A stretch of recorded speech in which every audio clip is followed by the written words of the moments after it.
Pessoal, bom dia a todos. Gostaria de agradecer ao pessoal da Opt, Glaucoma Day, aí pelo convite, aos organizadores.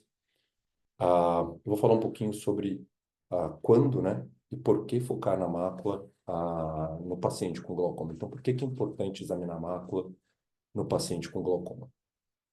Eu não tenho nenhum conflito de interesse específico com essa apresentação, tá? Então, esses são os meus conflitos de interesse e nenhum deles relacionados com a apresentação em si. Então, por que que é importante avaliar a mácula no paciente com glaucoma? A gente vai passar por vários pontos da avaliação macular. A gente vai começar primeiro por que que é importante. Eu fiz mais ou menos como se fosse um livro dividido em capítulos aqui, tá? Nós vamos terminar com casos e conclusões, mas por enquanto a gente vai falar por que que existe esse interesse na avaliação da mácula. Isso é novo? Não, não é, né? Então, há muito tempo, há mais de 20 anos aí que a gente fala em avaliação da mácula no paciente com glaucoma. Por que que a gente sempre teve interesse? Então, a gente sabe que mais de 50% das células ganglionares, né, que é o que é comprometido no glaucoma, então mais da metade dessas células ganglionares da retina estão na mácula, né? E por que que a gente não avalia tanto a mácula assim lá desde o princípio? Se vocês lembrarem, né, primeira versão do OCT, né, se a gente falar aí do OCT de time domain, a gente não tinha resolução suficiente para segmentar a mácula. Então, os trabalhos já existiam, mas eram trabalhos de avaliação de espessura total. Então, quando você fazia avaliação de espessura total da mácula no glaucoma, você até encontrava redução da espessura, mas em olhos com glaucoma mais avançado. Então, você tinha uma correlação estrutura-função ruim, pouco uso no glaucoma até então, justamente por essa incapacidade de, por ter uma resolução baixa, conseguir segmentar as diferentes camadas da retina.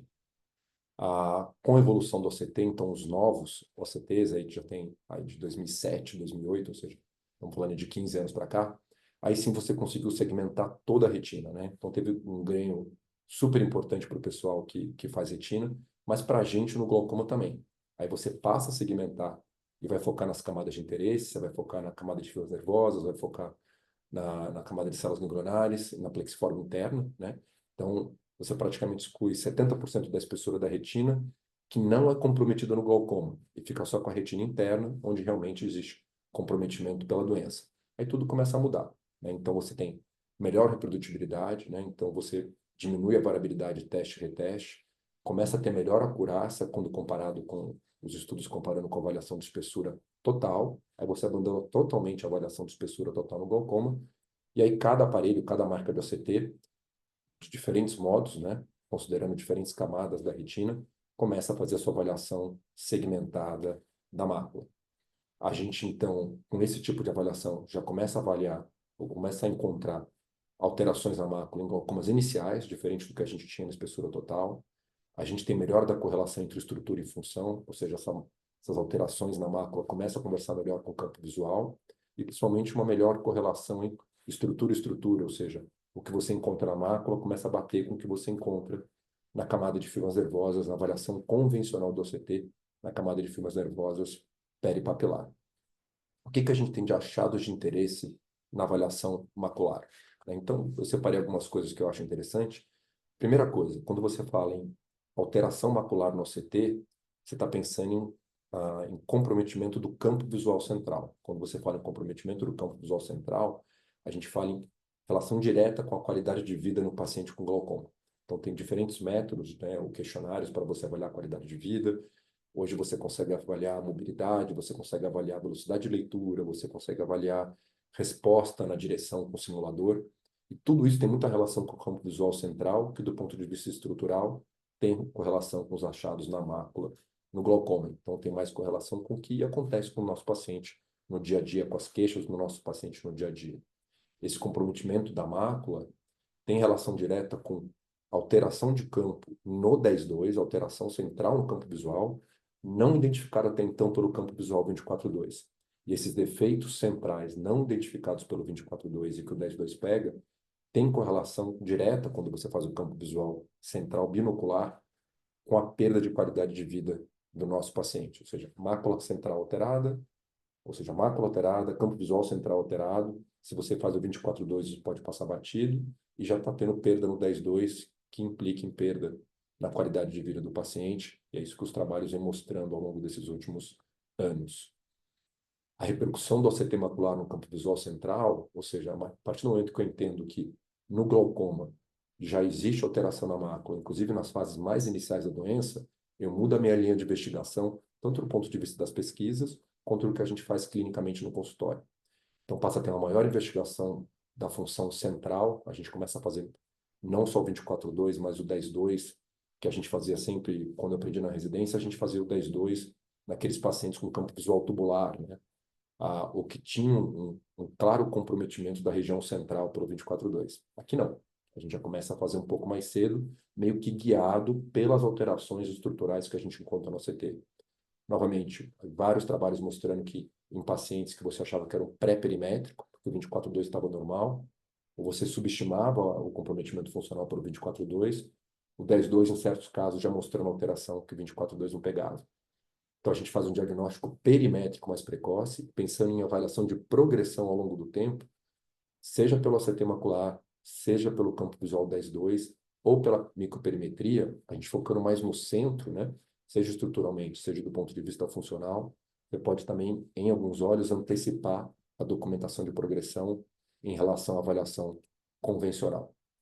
Onde que a gente avalia a alteração macular no glaucoma?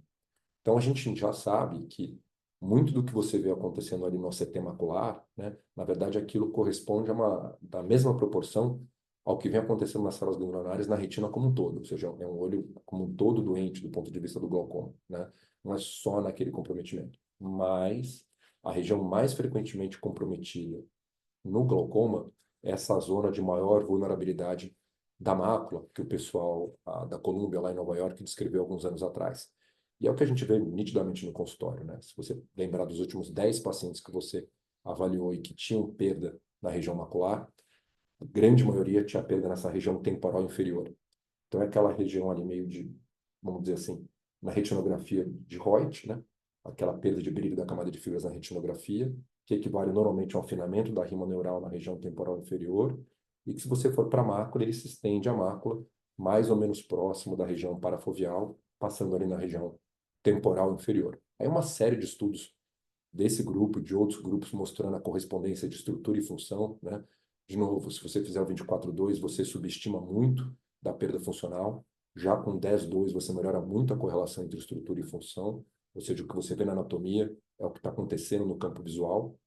Inclusive, dependendo da máquina, o OCT da Topcon, por exemplo, eles já criam a probabilidade, pensando na visão do campo visual, que aqueles achados estruturais representariam em termos de perda funcional, tanto aqui pela camada de fibras, quanto pela avaliação do complexo de células ganglionares macular. Que, de novo, mesmo perdas pequenas, né? Vou tirar minha imagem daqui, mesmo perdas pequenas nessa região macular, dependendo da proximidade da fóvea, você com o 10/2 já consegue detectar defeito funcional que antes realmente passava batido, né? Dependendo da imagem, se você usar um face, às vezes você realmente não face vê ali o Reut que passa batido na retinografia, você consegue pegar no CT, e aí se você vai lá meio que tortura o paciente no 10/2, ele meio que entrega, vamos dizer assim, né? E aí esses defeitos, como o estudo mostra aqui, funcionais começam a aparecer. Em relação a essa parte de estrutura e função, eu acho que o que mais mudou com a avaliação macular foi realmente essa documentação dessa região de maior vulnerabilidade. Então, quando eu pego um paciente que realmente já vejo que tem um afinamento da rima neural temporal inferior, a retinografia parece inocente, muitas vezes olhos com glaucoma de pressão normal ou suspeitos de glaucoma de pressão normal, que a retinografia parece inocente, eu não peço só, né? E na verdade no dia a dia a gente acaba pedindo tudo, né? Mas eu não foco só na avaliação de camada de fibras peripapilar, mas eu dou muita importância principalmente ou para esse wide field, que já vem tudo, mas principalmente para a avaliação segmentada da mácula. Relevância clínica disso, a gente discutiu alguns estudos, o que que isso traz, né, em diferentes situações no dia a dia do consultório, o que que a gente ganhou ao começar a avaliar a mácula no glaucoma. Primeiro, a capacidade de detecção de glaucoma, né, ou seja, a performance diagnóstica. Então, a partir do momento que a gente inclui a avaliação da mácula, a gente complementa a avaliação convencional que a gente fazia com camada de fibras nervosas. A gente tem pelo menos uns 3, 4 estudos do nosso grupo focando em glaucoma inicial, comparando os diferentes protocolos do OCT.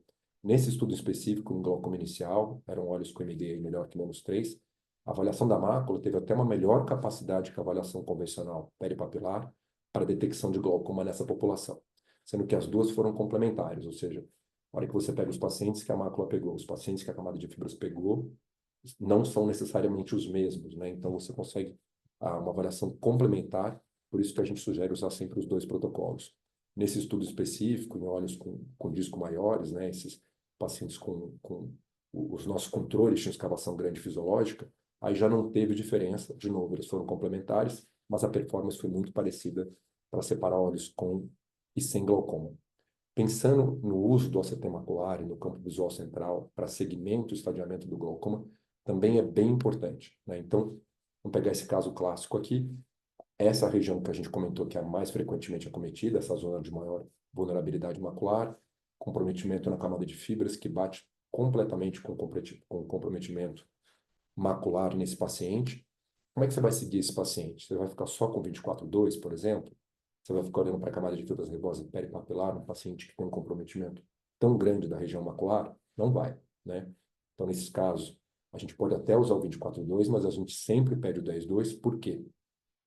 Ao migrar para o 10/2, a gente passa de 54 pontos do 24/2 para 68 pontos no 10/2, numa região bem menor. Então, você coloca muito mais pontos, uma densidade de pontos de sensibilidade da retina sendo testados muito maior, tanto que você tem que encurtar muito mais a distância entre os pontos. Você passa de 6 graus para 2 graus.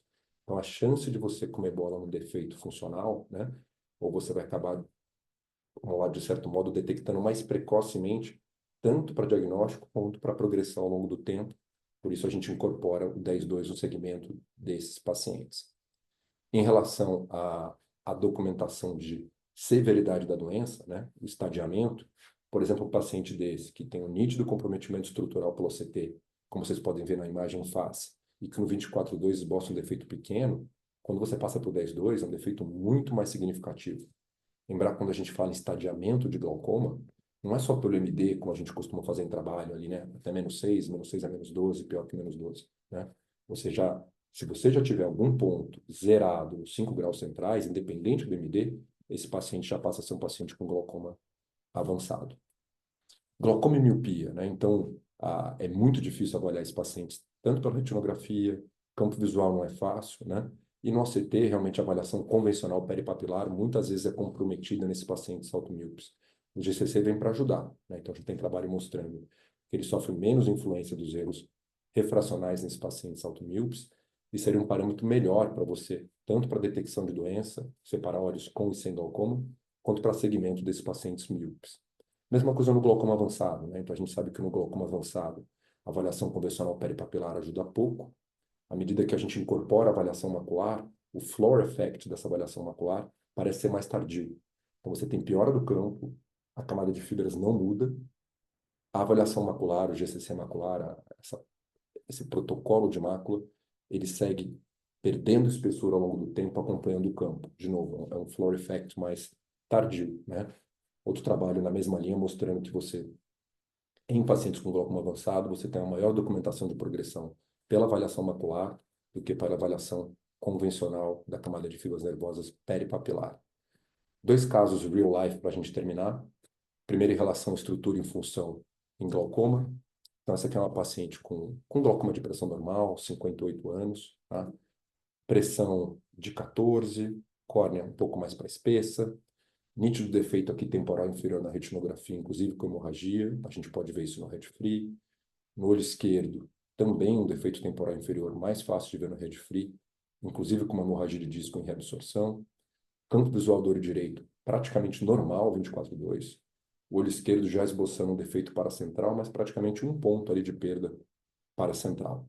Quando a gente olha para o CT de camada de fibras, o olho esquerdo já com uma alteração, vamos dizer assim, borderline, mas mesmo no olho direito, a região temporal inferior vai ter uma espessura bem menor que a temporal superior. Quando a gente olha para a mácula, eu coloquei de propósito essa imagem, você não precisa nem de banco de dados normativo. Olha na seta azul e compara com a seta vermelha, como na região inferior da mácula foi embora a camada de fibras, né? células ganglionares e camada de fibras a espessura muito menor do que você tem na região superior, né? Então é quase um corte histológico aqui na mácula. E aí o 10-12 confirma esse defeito, com uma ótima correspondência daquela região com afinamento da camada de fibras e do complexo de células ganglionares, com a perda de campo visual central. A gente fez micoperimetria nesse paciente, aí você vê que lembra que a micoperimetria é uma perimetria de fundo, né? Então ela pega exatamente a sensibilidade retiniana, então ela vai ser uma imagem espelho com campo visual. Aqui do olho direito, micoperimetria do olho esquerdo desse paciente. Esse paciente acompanhado ao longo do tempo, em tratamento, né? Um paciente com GPN, com dip noturno importante da pressão arterial. Muito frequentemente, esses pacientes têm progressão a despeito do tratamento clínico, e essa progressão documentada aqui no caso, no 10-2, ao longo do tempo, com hemorragia de disco, o olho esquerdo também perdendo mais ou menos aí 2 decibéis por ano, essa paciente foi operada. O caso 2 é um caso mais rápido, é mais para trazer um conceito, esse conceito de margem de segurança, né? Então, pega um caso rápido aqui, isso é o dia a dia do nosso consultório, né? Então, 68 anos, boa saúde geral, pressão de 19 com 3 drogas e catarata. Ótimo. Vou precisar resolver a catarata e fazer alguma coisa pelo glaucoma. O que eu faço nesse paciente, né? Então, eu penso nesse conceito de margem de segurança. Ou seja, dependendo da minha opção, né? Nesse caso, dependendo da minha opção, se eu posso tentar alguma coisa menos invasiva ou não. Uma paciente dessa não tem jeito. Ou você vai fazer uma facotrec. Eu vejo o pessoal, a gente discutindo muito sobre o Facogart. Aí eu pensei o que cada uma entrega, né? Então, a facotrec, eu vou buscar a pressão mais baixa com menos droga. Facogart, a pressão um pouco mais alta com mais droga. Quando eu vou para a Facotrec, eu estou expondo essa paciente à menor pressão possível, a menor chance de progressão possível. Quando eu vou para o Facogart, eu meio que pago para ver. Eu vou numa pressão não tão baixa quanto a TREC. Se progredir, eu faço alguma coisa. Ou eu faço uma TREC depois. Para eu ir para o Facogart, eu tenho que ter uma margem de segurança, senão essa progressão pode implicar em perda de sensibilidade central, em perda de visão. Se eu faço só um campo visual, um OCT, perdão, de camada de fibras peripapilar, eu realmente não consigo te falar se essa paciente aqui tem uma margem de segurança boa ou não, para eu poder, por exemplo, para o Facogart. Quando eu faço um OCT macular, né, embora tenha até um artefato ali numa região, a gente já vê que na região inferior já tem um comprometimento importante. Quando a gente vai para a microperimetria, se vocês forem ver, eu vou colocar na seta aqui, a perda de sensibilidade meio que quase lambe a fóvea ali. Ou seja, é um paciente que, se piorar um pouco, ele perde a visão central, ele perde a fixação. É um caso de Facotrec, na minha opinião, por não haver margem de segurança para ir para uma outra forma de abordagem. Aí a avaliação central, macular e funcional, ajudando a gente na tomada de decisão. Conclusões para a gente terminar. Quando que a avaliação macular é mais importante? No glaucoma avançado, como a gente viu, para avaliar a progressão, inclusive. Toda vez que eu tenho um defeito estrutural temporal inferior, no OCT de camada de fibras, a gente vai olhar a mácula. Em pacientes que já têm defeito macular documentado em OCTs prévios, sempre lembrar de avaliar a função da mácula, ou seja, tem que fazer 10-2 nesses pacientes. Em situações especiais, ele ajuda muito, como miopia e disco tiltado. E como eu mostrei nesse último caso, na tomada de decisão cirúrgica. Hoje a gente tem uma série de alternativas de tratamento com glaucoma. Eu gosto muito de trabalhar com os meninos, com os alunos, com esse conceito de margem de segurança. Quem não tem margem, não dá para errar. Você tem que expor a menor pressão, a menor quantidade de drogas possível. Havendo uma margem de segurança, é quando eu sento com o paciente para discutir outras alternativas. A avaliação macular me ajuda muito para isso. Obrigado pela atenção de vocês. Bom resto de congresso para todos.